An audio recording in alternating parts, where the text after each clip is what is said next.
Oh, yeah. Welcome to the Word to the Wise podcast. Question: before John Shaft and before Superfly and even before Coffy, when was the last time you saw a black hero on the big screen who wasn't a servant or a sidekick of some sort? Hollywood tried to ignore them, but for a few glorious and controversial years, black cinema took over. And the story of black exploitation, it became a revolution. For most film history, black actors, they were pushed like to the sidelines. They were playing maids, butlers, disposable victims. Many actors, they took the only roles they had available. So, hey, no knock on them. But the very idea of a black protagonist was a powerful and very smart and someone who was in charge of their own story. Man, it wasn't just rare. It was also like almost not even heard of. It was unthinkable. Audiences, especially black audiences, were starved for heroes who looked like them and talked like them, who fought back against the oppressive system. They knew it all too well, but then in the late 60s and the early 1970s, it was a cultural earthquake that came and it shook America. The civil rights movement, the Black Power movement, it ignited that powerful demand of social justice, cultural pride, and some real representation, man. Hollywood, in the middle of its own financial crisis, it was slow to catch on, but a new wave of low-budget, independent filmmaking was about to answer the call and change the game forever because they didn't know that hip-hop was right around the corner. And boy, Hollywood had to do something. What did they do? Well, hey, come on, cousins, let's pod about it. In a world fraught with confusion, one man will break his silence.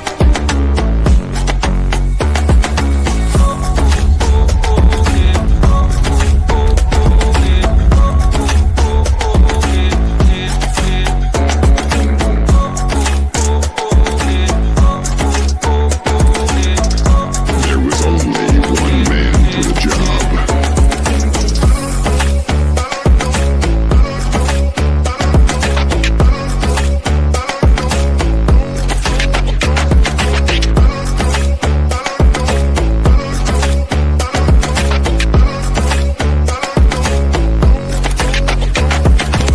Come on, cousins, let's pod about it.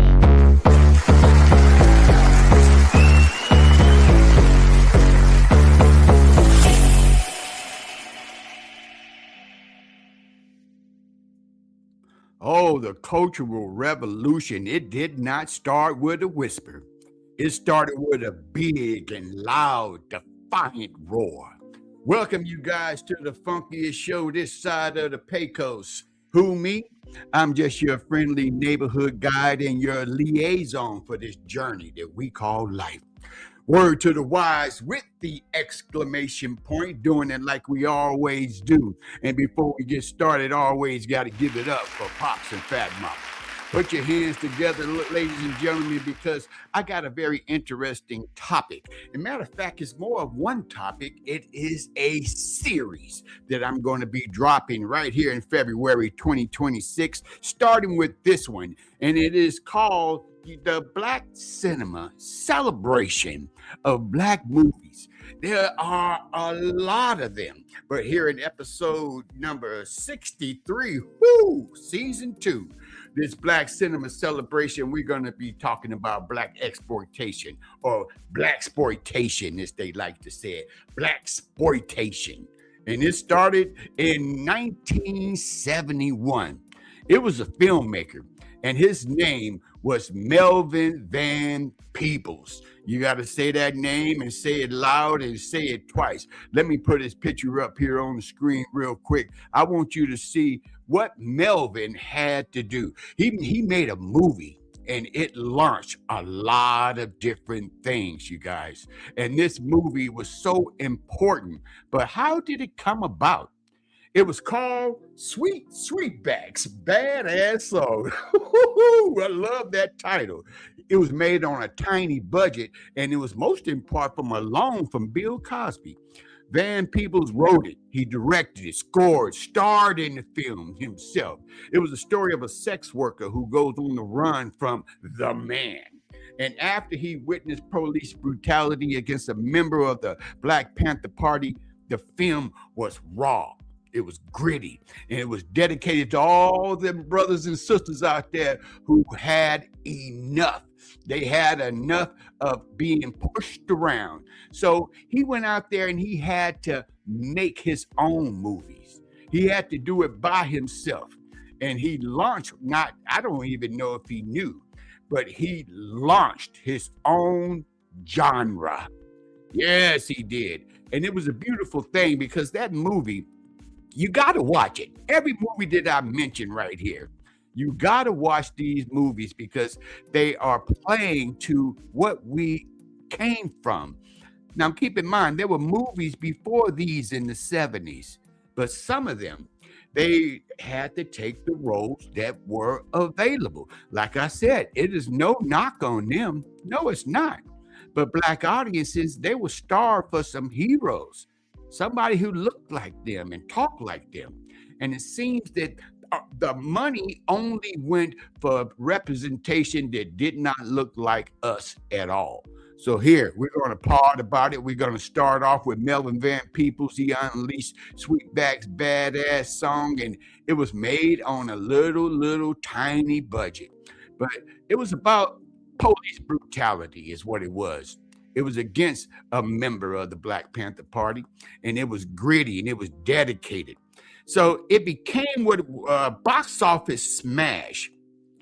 It was proven there was a huge and waiting audience that was out there for unapologetically Black stories. And that very same year, a major studio, MGM, it took a chance on Gordon Parks and made a movie called Shaft. It was in a stark contrast to Sweetback. This was a polished studio movie starring Richard Roundtree. John Shaft was like that new kind of hero. What he was polished, and he was clean cut. He was a man who answered to nobody, though. He was a massive mainstream hit, bringing African-American culture to such a wider audience that it ever had seen, announcing the arrival of the new cinematic movie. The floodgates were officially open. It was the cool detective, baby. Yeah, who's the black private dick with a sex machine for all the shits? Yeah, I'm talking about Shaft. Can you dig it? That theme song, written and performed by the legendary Isaac Hayes, it wasn't just music, it was an anthem. It announced a character who was going to completely redefine Black masculinity. It was going to do it on the screen, and John Shaft was the whole package, baby. Oh yeah, he was dressed to the nines. He was razor sharp, and he was unafraid to go up against mobsters and cops alike.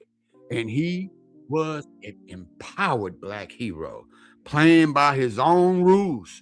I love the movie Shaft because to me, it just spoke to me. I wanted to be like him. And the film, it had a cultural footprint. It was a beautiful thing, and it was gigantic. Director Gordon Parks just didn't drop a hero into the white genre. He built an entire world around Blackness. He was digging into the racial politics of law and order. In the film, it was about being innovative behind the camera, putting African Americans in a key production roles, of course. Yes, it also integrated trailblazing funk and soul soundtrack. The music, Shaft, you gotta listen to the whole soundtrack. If you don't watch the movie, yo cousins, just check out Shaft's soundtrack for Black History Month. That soundtrack, it became such an iconic movement that the film, it became bigger than the film itself. Isaac Hayes, that theme from Shaft, it won an Academy Award. Historical moment. It fused Black film and Black music into mainstream consciousness, and Shaft gave America a first modern Black action hero. He created a blueprint. that would be copied for years and even, I say, decades. But Shaft was clean cut. Shaft was he was solving crimes. So Black history and Blaxploitation movies, it needed an anti-hero. And in stepped Superfly. Woo! Gordon Parks Jr., the son, came out with his version. So first you had Melvin Peebles, and then the next year, Gordon Parks dropped Shaft, and then Gordon Parks Jr., the son, came out with Superfly. Now, I grew up in California, and I'm going to tell you, in California, I didn't even know what fly meant. So what did it mean to be super duper fly, man? 1972, Superfly introduced. It was more than just complicated. He was a morally gray cousin to what Shaft was.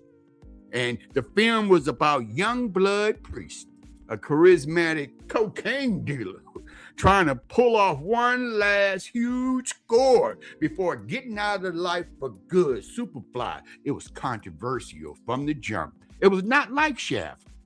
Priest was an anti-hero. He was a criminal, living in a fantasy lifestyle. He was paid by drug money. And this drew immediate fire from civil rights groups like the NAACP, who argued that the film had glorified crime, pushed harmful stereotypes. And it was a response to films like this that Junius Griffin, the head of the NAACP Beverly Hills chapter, he coined that term, Blaxploitation. He said, you're exploiting Black people. Because of Superfly, that movie, we now have that terminology. So it was in August 1972 as a critique, arguing that there was exploiting Black culture for profit, and despite the backlash, the film was a phenomenon. Audience were captivated by his style, man, his swag, his relentless drive to beat a corrupted system at their own game. He was like, you guys aren't playing fair. So why should I try to play fair and win? So defenders of the film saw it as gritty. They saw it as an honest look. They saw it at looking at our limited options that were available in the city, and especially the inner city. And just like Shaft, its soundtrack was iconic. Where Curtis Mayfield's score, it was like a masterpiece. But man, with songs like Pusher Man, that song right there, it offered a soulful, gritty, critical voice. It cut right through the glamour on the screen. There was no glamour left.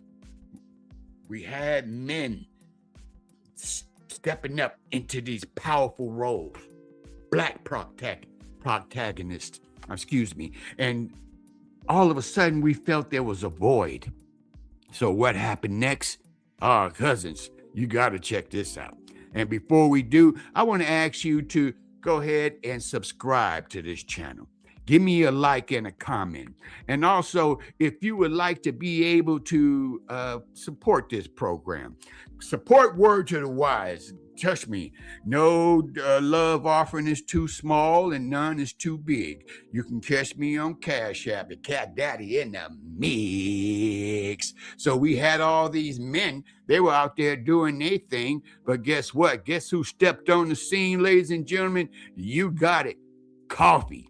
Played by none other than Pam Grier. We got to see a female Avenger. 1973, directed by Jack Hill. While men dominated the early days of Blaxploitation, it didn't take long for a queen to rise and just claim her own throne. And that queen was Pam Grier, and she starred in Coffy. And it was directed by Jack Hill, and Grier played a nurse.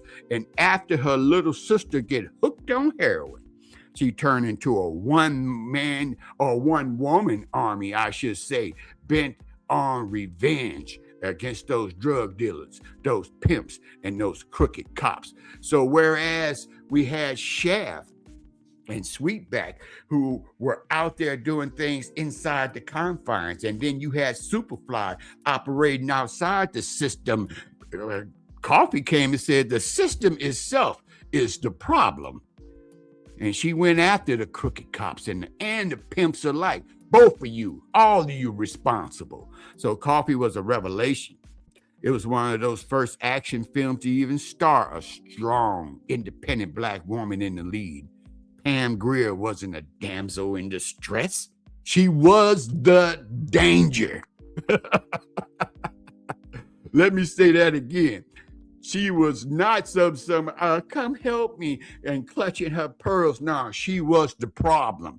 I'm the problem that you created. So now you got to deal with me. And she was smart and she was tough and she was absolutely fearless, serving up justice with a sawed-off shotgun. And the film posters, look at the poster. It put it best, calling her the baddest one-chick hit squad to ever hit town. Grier's performance had launched her into superstardom as an icon of the genre. She shattered expectations. She played a character that was both powerful and complex. It was fighting a system that had failed her and her community. She was out there as a nurse trying to help people, and she kept seeing the damages of the streets. And then she went on to play other roles like Foxy Brown and proved that a female lead could lead action films, and it can be huge. And it paved the way, you guys. It paves the way for generations of toughest nails heroines to come. I mean, just look at Queen Latifah and Set It Off. You wouldn't have Queen Latifah and Set It Off if you didn't have Pam Grier as Coffy. So we got to recognize and put your hands together and give it up for her, because she had the opportunity and she took that role and she knocked it out the park. And we had these great movies that were coming out, and some say they were bad. Some say they were awesome. Some could see themselves and live vicariously through them. And then we also had these brothers who stepped up to the scene. 3 the Hard Way. Oh man, this is one of my favorites right here. 3 the Hard Way. It was the first super team that came together. And then watching 3 the Hard Way, I used to love Jim Kelly's afro. I gotta say, why have one hero? You can have 3 of them. 1974, Gordon Parks Jr. does it again. He delivered that Blaxploitation equivalent of a superhero team up with this 3 the Hard Way film. It united 3 of the genre's biggest titans, Jim Brown, Fred Williamson, and my man Jim Kelly. It was a dream team of black action stars, especially creating Black Expendables, the first one, 3 decades earlier, before the Expendables even came out. Yes, the 3 the Hard Way. If you haven't seen that, I highly recommend it. You got to check out 3 the Hard Way. See, the plot, it was bigger. It was more intricate. It was more sci-fi than anything else the genre had ever seen before. It was a trio of heroes trying to discover a genocidal plot by neo-Nazi group to wipe out black populations in LA, Detroit, and DC. And they plan to do it by poisoning the water supply with a toxin that only affects African Americans. Brown, Williamson, and Kelly, they teamed up to take on the whole white supremacy conspiracy. Now, being a football fan, I know that Jim Brown was one of the famous running backs. I did not know that Williamson was also a football player. And we know that Jim Kelly, martial arts. I'm a Bruce Lee fan. I grew up watching all those karate movies. When I first saw him, man, and I say, man, that's a brother doing karate. I got to see myself and live through him just a little bit. Man, after watching that movie, me and my brothers got out there in the garage and beating on each other with PVC pipes. after seeing Jim Kelly.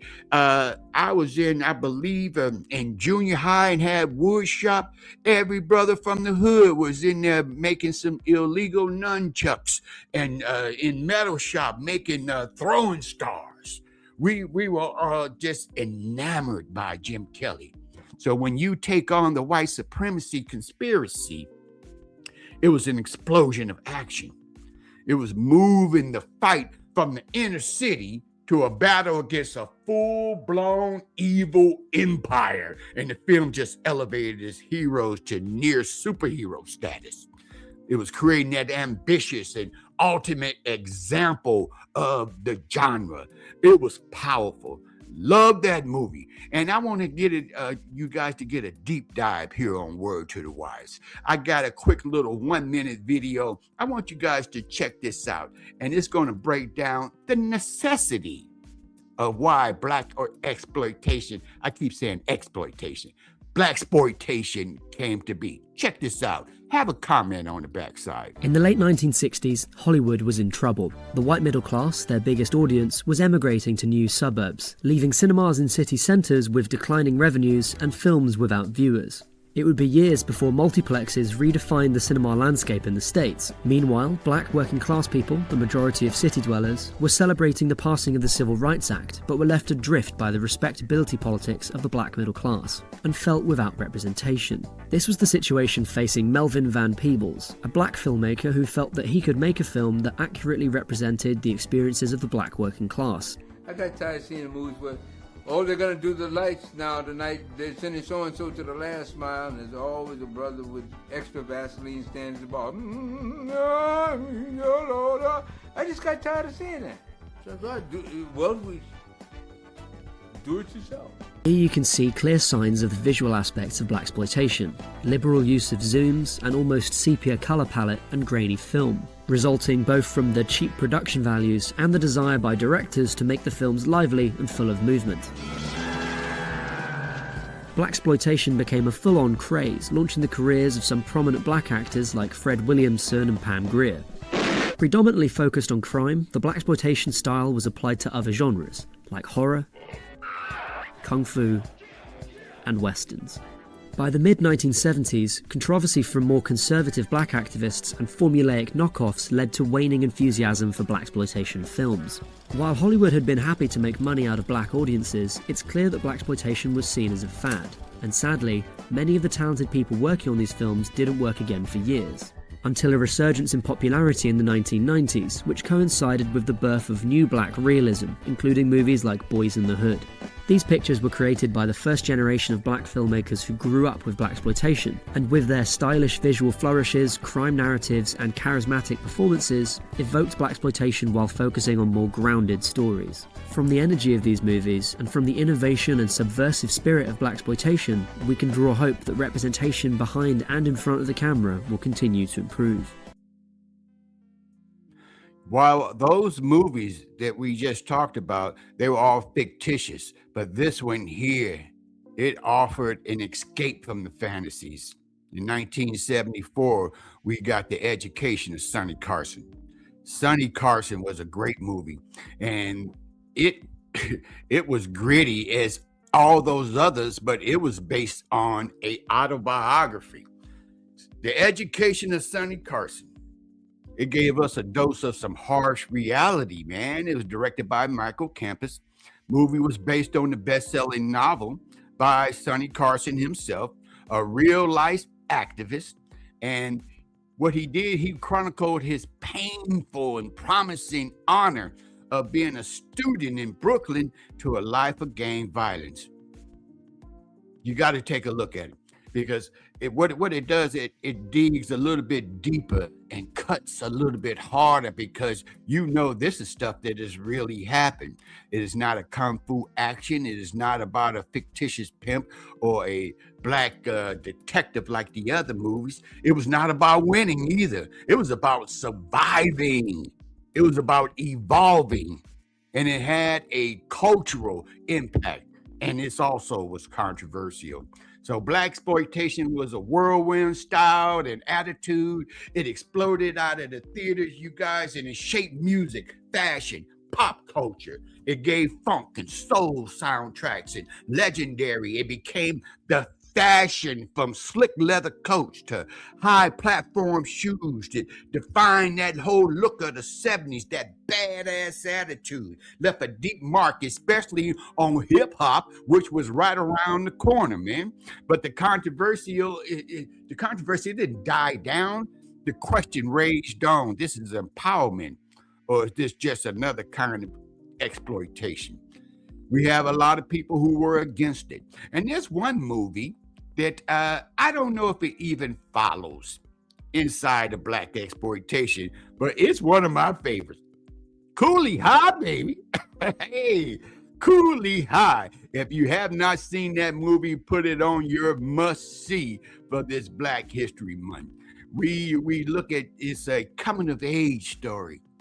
And there was also a sitcom that spun from this. Yeah, it's called What's Happening. Yeah, did you know that? The character Preach inside of Coolie High was Raj. And if you can see the parallels. And also, this gentleman here, he went on to play in Welcome Back, Kotter.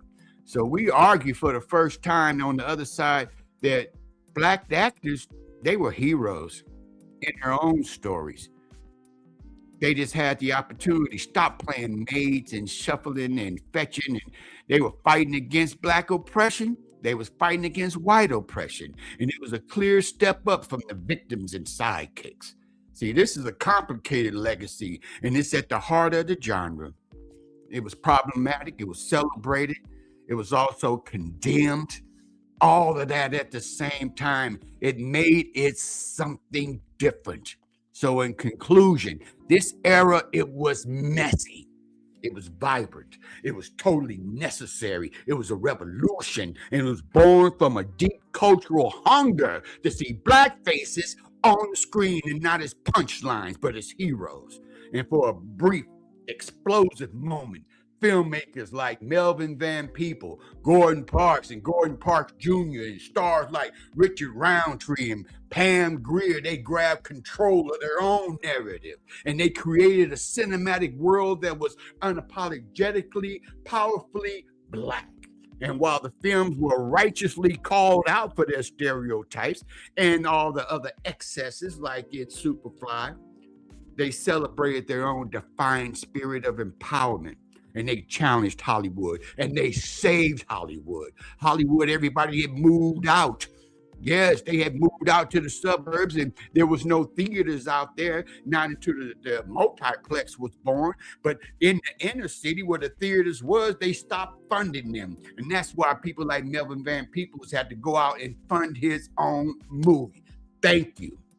And thank his son, too, Mario Van Peebles, for the beautiful movies he made. I'm going to drop something else. Next, I'm going to go and do comedy, baby. We're going to talk about some of the best black comedies in cinema, and know that those two, they weren't just movies. They were a declaration of black stories and how we can also have happiness in this world. And they are here to stay. And just like they are here to stay, kinfolk, I'm here to stay too. And I thank you guys for tuning in one more time. Don't you worry about Nathan, because I'm out here swinging like Tarzan. I'll see you again next week, where we're going to talk about comedy, and we also get into some hip hop and also romance. Just a good black rom-coms out there. I'll see you on the flip side. Love, peace, and hot catfish grease.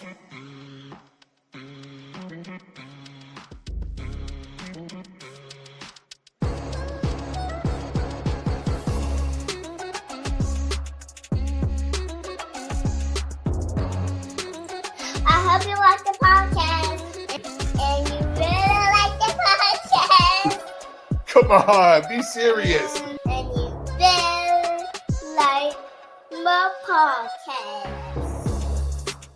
Like and subscribe.